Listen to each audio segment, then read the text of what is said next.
C'est l'une des plus longues rivalités dans le foot féminin. Elle a commencé comme la plus amicale des concurrences, mais ça, c'était avant le drama des Jeux Olympiques 2016. Alors, à l'occasion de leur prochaine rencontre le 10 avril prochain, laissez-moi vous parler de la rivalité entre les États-Unis et la Suède. D'un côté, on a les boss du foot féminin, celles qui n'ont jamais figuré plus bas que deuxième au classement FIFA, 4 fois championnes du monde et 4 fois championnes olympiques, j'ai nommé les USA. De l'autre, il y a celle qui a toujours fait partie des favorites, la Suède, cinquième au classement FIFA, médaillée d'argent et de bronze plusieurs fois, tout ce qui leur manque, c'est le titre. Aujourd'hui, sur les 40 matchs joués depuis la première rencontre en 1987, on est sur un score de 23 victoires pour les US, 6 matchs nuls et 11 victoires pour la Suède. Ok, maintenant c'est quoi les raisons de cette rivalité?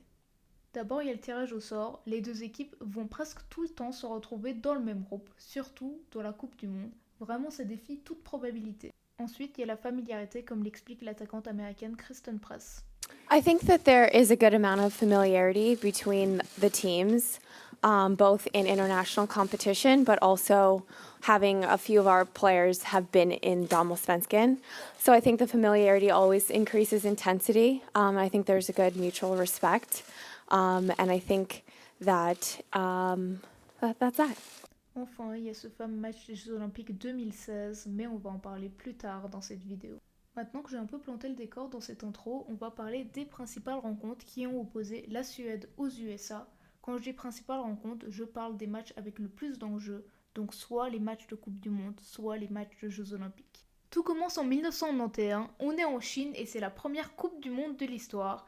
Et pour la première fois, les États-Unis et la Suède seront dans le même groupe. Fun fact, leur premier match de Coupe du Monde de l'histoire sera justement le match qui va les opposer.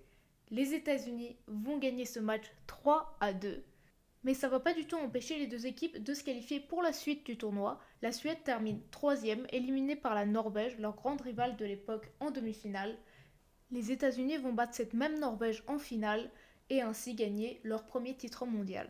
Ça, c'est ce qui se passe sur le terrain. Hors du terrain, ce qu'il faut savoir, c'est que les États-Unis et la Suède séjournent dans le même hôtel. Du coup, elles vont partager tout plein de trucs ensemble, à commencer par leur chef de cuisine. Du coup, à la fin du tournoi, les Suédoises sont très contentes de voir leurs grandes amies américaines battre leurs ennemies norvégiennes. Tellement contentes qu'elles vont organiser toute une fête en l'honneur des Américaines dans l'hôtel. La légende raconte même que la capitaine suédoise Pia Sundhage aurait écrit et chanté une chanson à l'honneur de la victoire américaine. Alors je n'ai aucune preuve de ces informations, mais je rappelle juste pour les sceptiques que Pia Sundhage c'est celle qui a accepté son prix de meilleur coach lors de la cérémonie du Ballon d'Or 2012, comme ça. I have only one thing to say. If not for you, baby, I couldn't find the door. I couldn't even see the floor. I'll be sad and blue if not for you. Donc cette histoire a un début assez sympathique. La suite, elle arrive au JO d'Atlanta et c'est la première fois qu'on voit un tournoi de foot féminin dans les Jeux Olympiques. La Suède et les USA sont de nouveau dans le même groupe et c'est encore une victoire américaine 2-1. C'est d'ailleurs ça qui va causer l'élimination de la Suède de la compétition dès la phase de groupe. Les États-Unis de leur côté vont gagner leur premier titre olympique. La prochaine grande rencontre, elle va aussi avoir lieu sur le sol américain. On est en 2003, c'est la Coupe du Monde et oh surprise, les deux équipes sont de nouveau dans le même groupe. Là encore, c'est une victoire américaine. Elles finissent donc première du groupe, mais ne finiront que troisième du tournoi, éliminées par l'Allemagne en demi-finale. La Suède perdra en finale contre cette même Allemagne, imbattable cette année-là. En 2007, on est de retour en Chine et étonnamment, enfin pas vraiment, la Suède et les USA sont de nouveau dans le même groupe.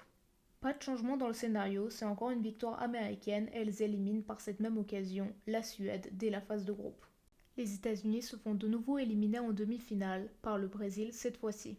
La riposte suédoise, elle arrive en Allemagne en 2011 lors de la prochaine édition de la Coupe du Monde.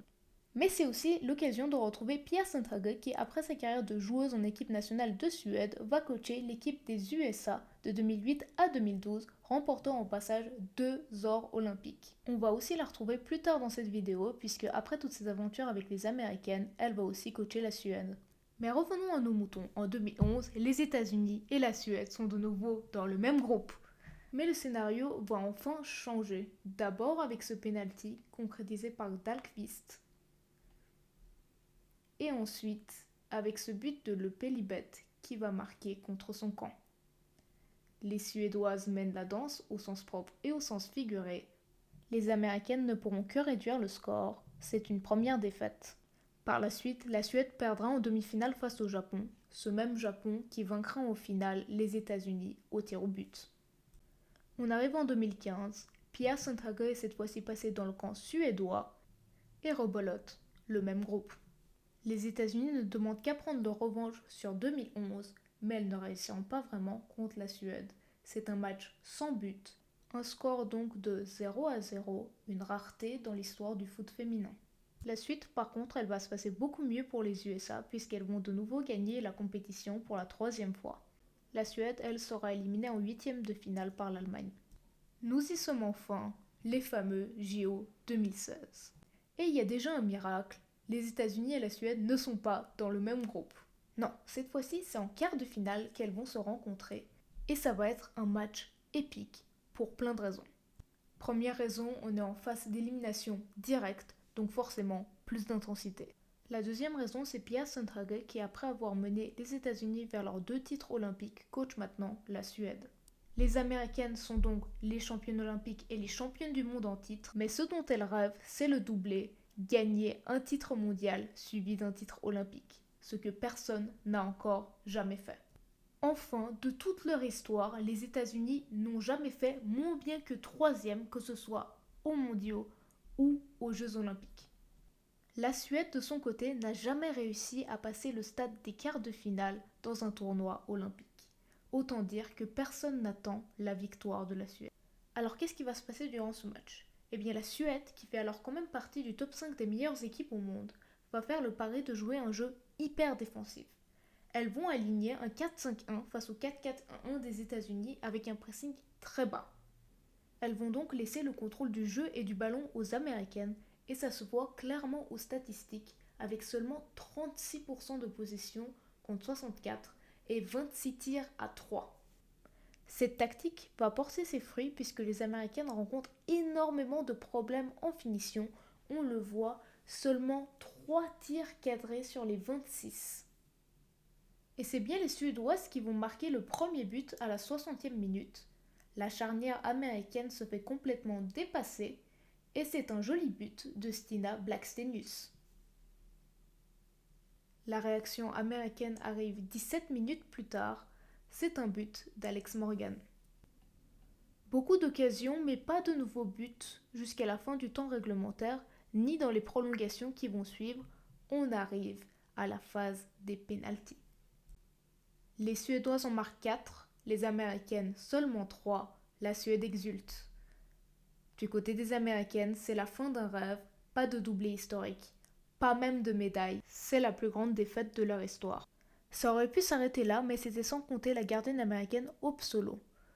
Elle dira en conférence de presse d'après-match « Je suis très fière de cette équipe, mais je pense aussi que nous avons joué contre une bande de lâches, la meilleure équipe n'a pas gagné aujourd'hui. » Cette déclaration ne fera bien sûr pas plaisir aux Suédoises qui traiteront la gardienne de mauvaise perdante. Ça engendre donc tout un drama très médiatisé qui mènera à la suspension de la gardienne des USA par la fédération américaine pour ses propos insultants. Au final, les Suédoises termineront leur compétition en finale, perdant face à l'Allemagne mais décrochant quand même leur première médaille olympique. On arrive à la Coupe du Monde 2019 et oui, sans aucune surprise, les États-Unis et la Suède sont de nouveau dans le même groupe. Personne n'a oublié le match des Jeux Olympiques 2016 et ça se voit à la conférence de presse d'avant-match. I think that despite the fact that it's been 3 years, you don't forget the taste in your mouth when you fail and when you lose in a world championship. And I think that there's a little bit of that will definitely act as motivation. And you always play to win and to never have that feeling again. Le match qui va suivre tiendra ses promesses en intensité avec un but dès la 3e minute de Lindsey Horan. Et c'est Tobin Hiss qui plus tard doublera la mise, résultat 2-0.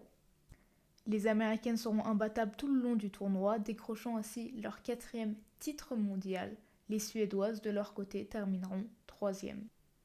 Et maintenant, on en est où ? Je l'ai dit en intro, il y a un match amical prévu le 10 avril 2021. Alors, à quoi est-ce qu'on peut s'attendre pour ce match et quels en sont les enjeux?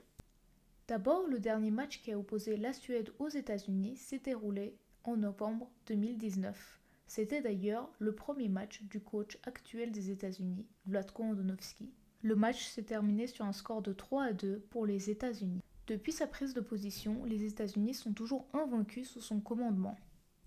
La Suède aussi est dans une phase d'invincibilité puisqu'elle n'a pas perdu de match en 2020 ou en 2021. Leur dernière défaite remonte donc à novembre 2019 lors de ce fameux match contre les US. Enfin, dernier point, d'un côté et de l'autre, on se prépare pour les JO qui auront lieu, on l'espère, cet été. Les USA vont bien sûr retenter à cette occasion le doublé historique, championne du monde suivi de championne olympique. Alors le tirage au sort pour ces jeux n'est pas encore fait, mais personnellement, j'espère vraiment voir un affrontement USA-Suède en phase d'élimination directe.